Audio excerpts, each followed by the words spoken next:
Good evening, I'm Shafiqa Arzali. Thanks for joining me this Wednesday, and here are tonight's headlines.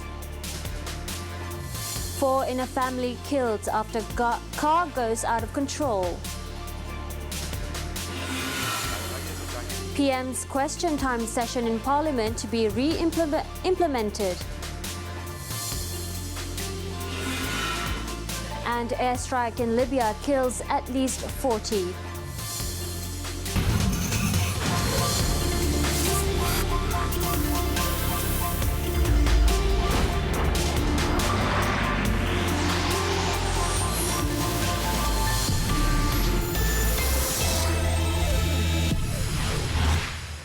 Good evening. We begin 7Edition with this tragedy. 4 in a family were killed when the Perodua Viva they were travelling in crashed and fell into a ditch in Selangor today. The car, driven by 56-year-old Ahmad Awang, was travelling towards Teluk Intan when the tragic 1 p.m. incident occurred near Kuala Selangor. The vehicle was believed to have gone out of control before hitting the guardrail on the other side of the road. Apart from Ahmad, his wife Hayati Muhammad Zain and sister Noria Muhammad Zain, as well as their mother Kamisa Saleh, were inside the car. All 4 were killed on the spot. Their bodies were brought to Tanjung Karang Hospital for post-mortem. Police are now investigating the case under the Road Transport Act for reckless driving.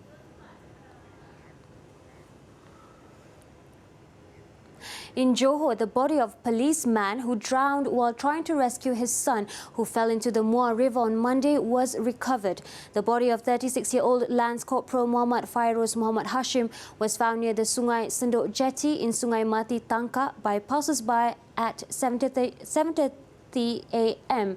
Muar Police Chief ACP Zaharuddin Rasib said the victim, who was attached to the district police headquarters, was found 9 kilometers from the scene of the incident. It was understood that the cop had gone to the area with his 3 children when one of them suddenly ran towards the jetty before falling into the river. He then jumped in to rescue his child, but both were unfortunately swept away by the strong currents. His 7-year-old son Muhammad Fakir's body was recovered nearly 20 hours later at around 2:40 p.m. yesterday.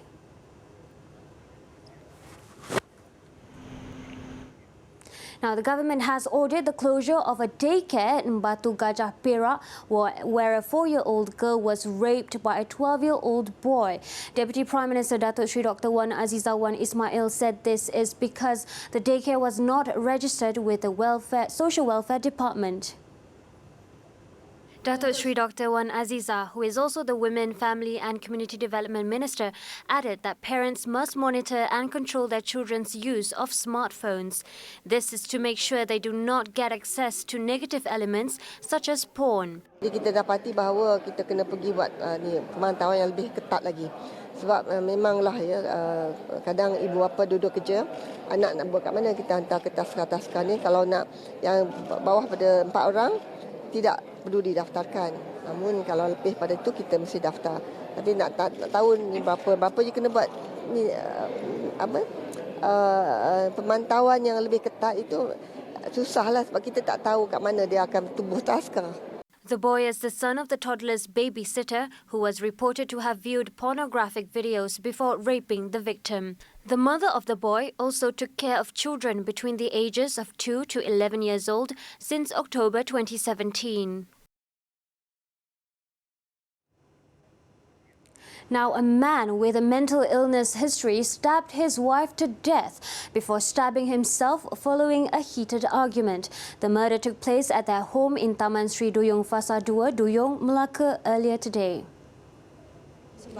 Melaka Tengah Police Chief ACP Afzaniza Ahmad said 55-year-old Samna Muhammad died from 4 stab wounds on her body, while her husband, aged 56, was seriously injured. Daripada pergaduhan itu membawa kepada perbuatan membunuh si isteri. Si suami juga telah menikam diri dia. Ada 2 kesan tikaman pada suspek lelaki. The suspect was believed to have stabbed his wife with a kitchen knife. The couple was living in a single-story terrace house with their 25-year-old son. The suspect also had a psychiatric treatment card at Melaka Hospital and 2 criminal records relating to theft and drug use this year. He was taken to the hospital and had been placed in the red zone for treatment. Police have classified the case as murder. In Perak, police arrested 4 men who rented homestays before carting away the owner's items from the premises when checking out. The authorities also recovered 71 stolen goods, including electric guitar, washing machines, fans and vacuum cleaners, worth about 40,000 ringgit from the suspects. Ipoh Police Chief ACP Muhammad Ali Tami said the 4 suspects were arrested at Taman Cempaka in Ipoh on June 24th and 25th. 2 of them have past criminal records. During interrogation, the 4 admitted to committing the crime in Ampang Baru, Kampung Barat and Tambun areas. Setakat saya 2 tahun di Ipoh ni, saya tak dapat lagi kes macam ni. Recently ada sewaan, saya ingat ni satu MO yang paling mudah lah untuk curi barang elektrik. Kalau dia rasa dia boleh pakai IC tipu, dia pakai IC tipu. Yang kita kesan dia pakai lesen memandu tipu, orang lain punya. Dan saya menyeru kepada pemilik-pemilik homestay ini supaya yang pertama dia dapatkan dokumen yang sah lah daripada penyewa dan jangan terburu-buru untuk menyewakan mereka punya premis dan mendapatkan bayaran-bayaran yang secukupnya lah. The suspects have been remanded to assist investigations. With their arrest, police believe they have solved 19 break-in and burglary cases. The skeletal remains found in the water tank in Jempol Negeri Sembilan on March 25th have been confirmed to be that of 22-year-old Muhammad Aiman Hakim Madani, student of University Technology Mara UiTM Rao, Pahang. Jempol Police Chief Superintendent Muhammad Nur Hishamuddin Hashim in a statement today said this was based on DNA test conducted on the remains to ascertain its identity. The victim's family has been notified of the test result. Hishamuddin added that the DNA testing had taken some time due to the condition of the skeletal remains which had been in the water tank for a long time. Muhammad Aiman, a final year computer science and mathematics student, was reported missing on July 9th last year.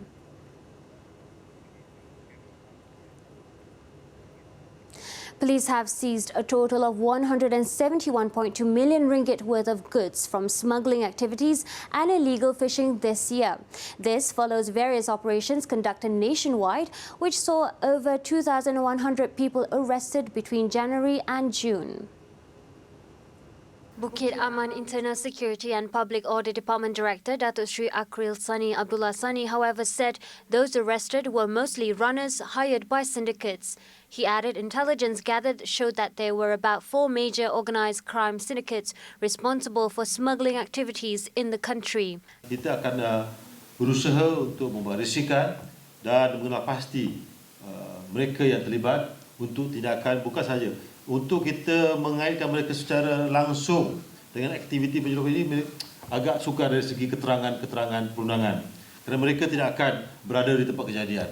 Mereka ni membuat peranan mereka lebih kepada remote control jarak jauh.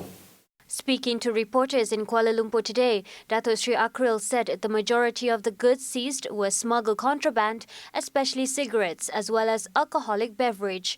Besides busting smuggling activities, he added the department is also focusing on illegal fishing activities by foreign fishermen. In Penang, 2 men, including a Myanmar national, were each charged with 3 counts of offences related to cheap and fake liquor. 50-year-old Hia Win and 41-year-old G Gunasilan claimed trial when the charges were read out before Magistrate L. Umar Devi.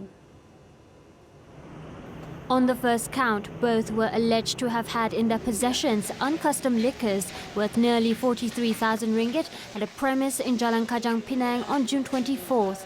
As for the second and third counts, the men claimed trial to manufacturing and trafficking illicit samsu. The court set a total of 19,000 ringgit bail for Gunasilan and 23,000 ringgit for Win, while August 6 was fixed for the submission of documents for the case. It was reported recently that 6 people, including 3 Myanmar nationals and an Indian national, had died as a result of methanol poisoning from drinking cheap liquor in the state in the last 2 months. Police had since established that the drinks might have been fermented in a way that caused excessive methanol levels. Elsewhere, a plantation worker was charged with the murder of a disabled man in Kampung Gajah Perak last June. 43-year-old Abdul Abu Bakar nodded his head when the charge was read to him in front of Parit Magistrate Nazratul Natra Muhammad Yusof. He was accused of murdering 42-year-old Badrul Hisham Ngah Aziz at Felkra Changkat Lada, Kampung Gajah, on June 23rd. The offence under the Penal Code provides a death sentence if found guilty. No plea was recorded and no bail was offered to the accused. The court set August 21st for remention of the case. Earlier, it was reported in the media that the man, in a fit of jealousy, had repeatedly beaten the victim with a stick spiked with nails.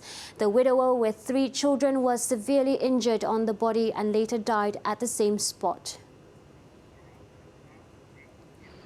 In other news, 86 houses burned to the ground at Kampung Batu 4, Kinabutan Kecil in Tawau in a morning blaze.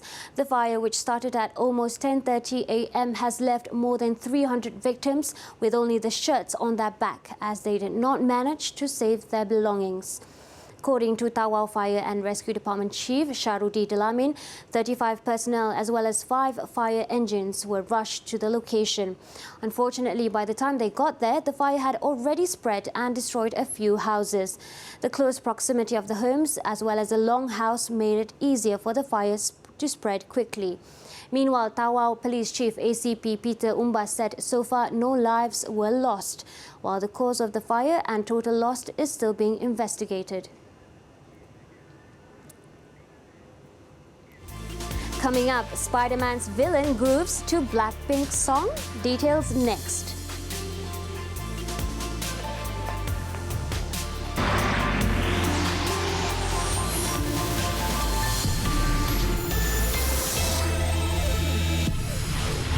Thanks for staying with us.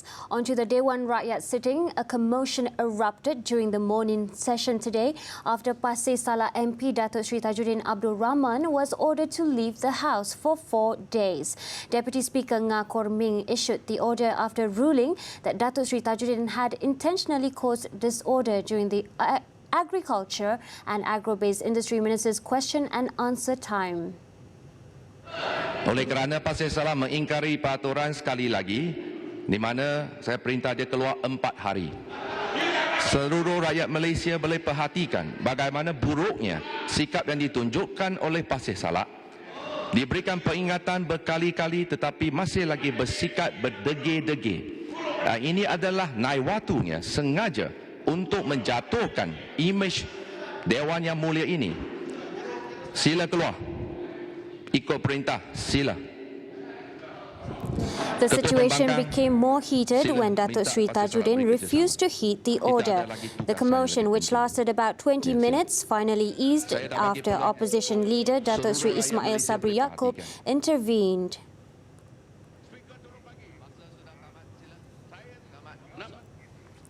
The number of cases of missing children in the country has shown a downward trend since last year. Deputy Prime Minister said statistics from the police showed almost 97% of the 15,042 children reported missing have been found. Among the leading causes for missing children and teenagers are looking for freedom from family as well as being influenced by peers. Terdapat trend penurunan kehilangan kes kanak-kanak dan remaja bagi tempoh 2011 hingga ke 2019 ini sampai Mei dan penurunan signifikan antara tahun 2018 hingga Mei tahun ini. Untuk makluman, dari jumlah kehilangan 1,042 orang ini, sebanyak 14,679 orang telah dijumpai semula, iaitu 97.6% daripada kes-kes yang hilang itu, manakala 363 yang hilang masih belum ditemui, iaitu 2.41%. Malangnya dijumpai mati adalah 26 kes. Answering a question from Batukawan MP Kasturi Rani Pato, she added Johor has the highest numbers at 2,372 cases, followed by Selangor at 911 and Kedah with 526 cases. Replying to a matter raised by Rantau Panjang MP Siti Zaila Muhammad Yusof, the Deputy Premier said there were no reported cases of missing children being used for organ harvesting. Dato Sri Wan Aziza also views missing children cases related to human smuggling syndicates seriously and will constantly take action against them. Meanwhile, foreign fishing vessels that have encroached into Malaysian waters will be sunk and made into artificial reefs. The tough stand by the government will be carried out once the Fisheries Act 1985 is amended. Agriculture and Agro-Based Industry Minister Datuk Salahuddin Ayub said such action would be appropriate and is already being taken by some countries. Kita fokus kepada menaikkan denda maksimum di bawah Seksyen 25 Akta 317 bagi vessel penangkapan ikan asing yang menceroboh perairan Malaysia, iaitu daripada 1 juta kepada 6 juta ringgit Malaysia. Dan bagi nakhoda, itu untuk nakhoda, untuk tekong. Dan bagi kru dari 100,000 kepada RM600,000. Kita memasukkan penalti baru denda maksimum di bawah Seksyen 25 Akta 317 bagi kesalahan yang dibuat menggunakan vessel penangkapan ikan tempatan yang beroperasi di laut lepas, iaitu tidak melebihi RM4 juta. Dan kita juga menambah baik Seksyen 31 Akta 317 berkaitan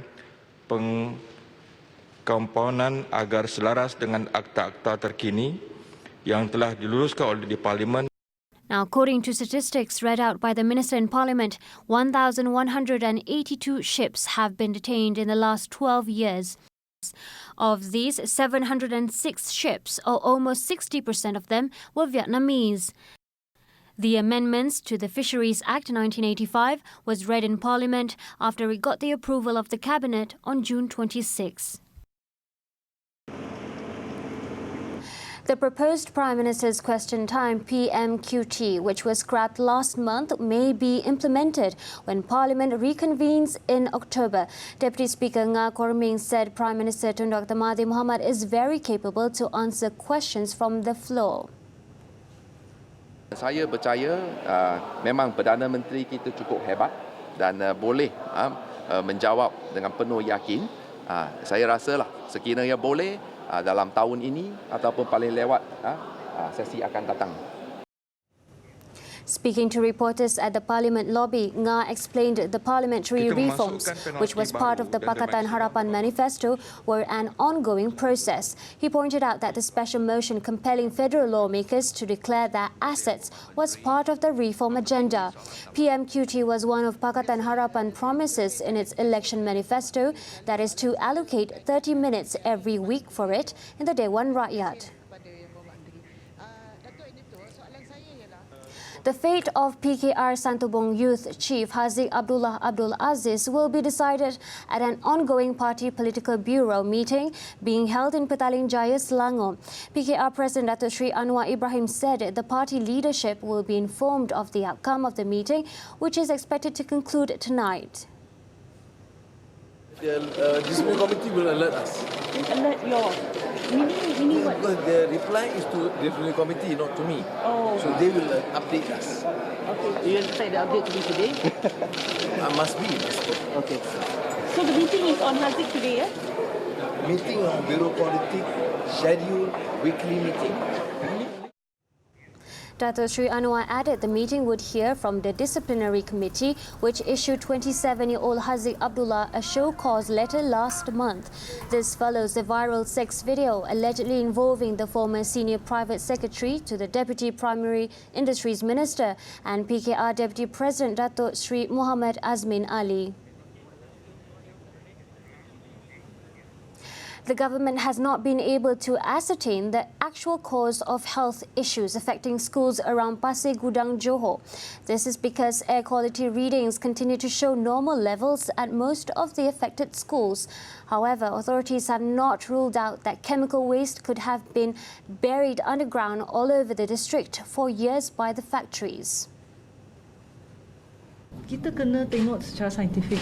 So apabila kita baca dengan detektor tu, sebab apa yang kita nak ialah apakah punca ada insiden sesak nafas atau muntah.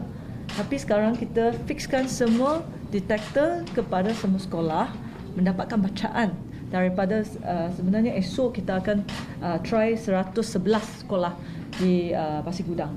Ya, kita ada menjalankan pemeriksaan lah, buat measurement, reading.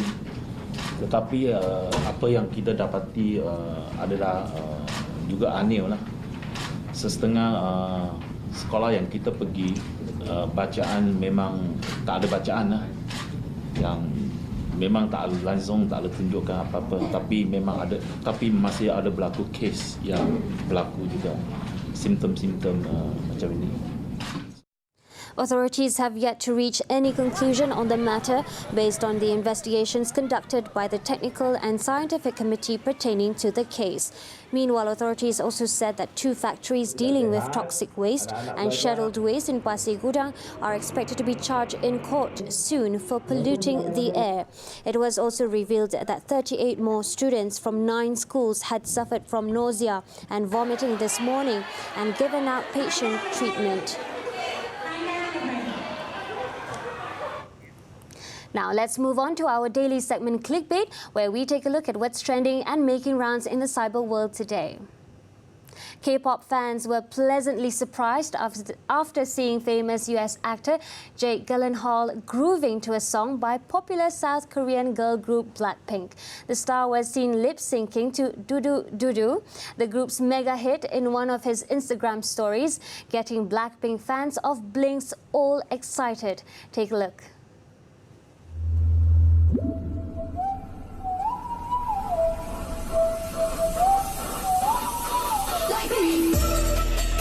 The 38-year-old hunky Hollywood actor posted the video while he was in Seoul recently for a special event to promote his latest movie, Spider-Man: Far From Home. In the 10-second clip, he was seen gazing out a window of a moving vehicle, bopping his head slightly to the group's iconic song before swiftly turning his head at the camera and mouthing Blackpink enthusiastically, clearly over the moon about being in South Korea. This certainly got the attention of Blinks and K-pop fans who took to social media to express their excitement. Some wondered if Jake was secretly a K-pop fanboy, while others complimented the actor for having good taste in music.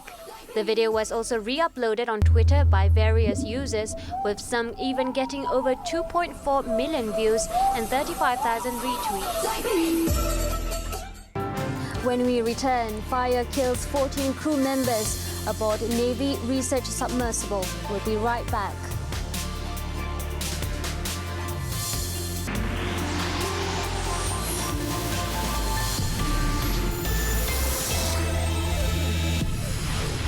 We're back with foreign news. At least 40 people were killed by an airstrike that hit a migrant detention center in Libya on Tuesday, while 80 others were reportedly injured in the explosion, which occurred at a facility in an eastern suburb of the capital, Tripoli. The majority of those killed were believed to be African migrants. Authorities reported that the Libyan rebel forces Khalifa Haftar was behind the attack, as they have been fighting to seize the capital for the past 3 months. The conflict is part of an ongoing chaos in the nation since the NATO-backed overthrow of Muammar Gaddafi in 2011. 14 crew members were killed in a fire aboard a Russian Navy research submersible, while several others were injured and taken to nearby hospital. According to authorities, the crew was poisoned by fumes as the vessel was taking measurements in territorial waters. The fire was later put out and the vessel is now at the main base of the Russian Northern Fleet. Local commentators have challenged officials for not releasing full details about the accident. According to the Defense Ministry, the incident took place on Monday but was not officially disclosed until late Tuesday. Nearly 2 days on, there was still no word on whether the submarine was nuclear-powered. As a tribute to book lover Karl Lagerfeld, Chanel created a rotunda worthy of the British Library inside the Grand Palais for its Paris Haute Couture show. Take a look at some of the highlights as 7Edition draws to a close. I'm Shafiqa Rizali. Thanks for tuning in and see you next time. Good night.